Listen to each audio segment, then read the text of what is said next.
Chapter 5 School days, school days. At first, how very strange they seemed to Benjy, as he sat in the schoolroom without Mummy, or Sid, or even Daddy. Not that Benjy was a frightened little boy. Oh, no. Many of his little classmates were very frightened indeed, and did very naughty things. But Benjy did not. He did not cry, or sit on the floor and kick, or wet his pants. He just sat, all by himself, at his little desk, smiling down at his beautiful velvet suit, and being happy because nobody else in the whole room looked quite as nice as he did. Of course, Mummy had wanted to be with Benjy in school on this very first day. She had wanted to stay right in the schoolroom with him, holding him on her lap, or sitting beside him on his chair.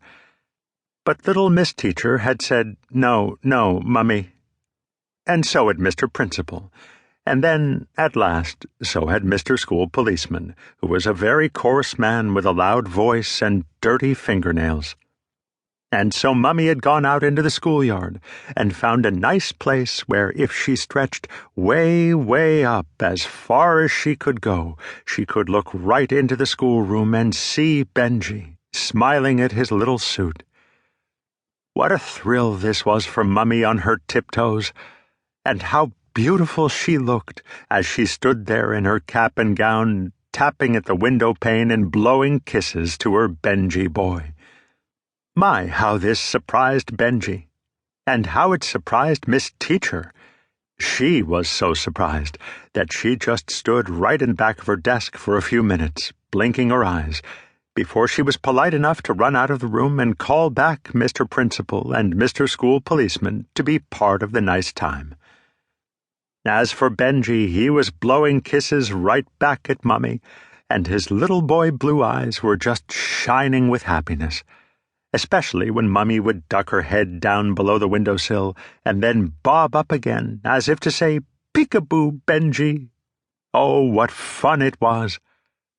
Benjy was so happy that he wanted everybody to be happy with him, even the dirty little boy at the next desk who had no tie on and was always doing bad things like sticking his tongue out or pushing his fingers up his nose. Ugh! How disgusting this was to someone with Benjy's lovely manners. But Benjy wanted him to be happy all the same. "It's all right, dirty boy," he said in his very nicest voice.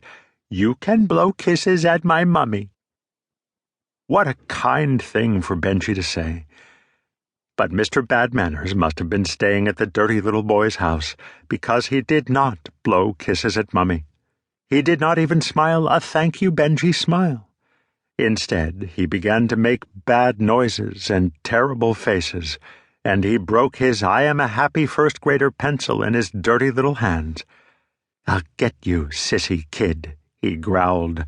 "I'll punch you, and I'll cut you, and I'll make you bleed. You wait." These were not very friendly words, but luckily Benjy did not hear them, because he was too busy watching all the other little boys and girls. They were not blowing kisses at Mummy either, but Benjy could see how happy they were, because they were all yelling and laughing and pointing at her. And some of the little boys had even put their thumbs in their ears and were wiggling their fingers at her. What a hit Mummy had made! Benjy felt all happy and toasty warm all over. Dear Mummy! And good little boys and girls! How glad Benjy was to be in the first grade!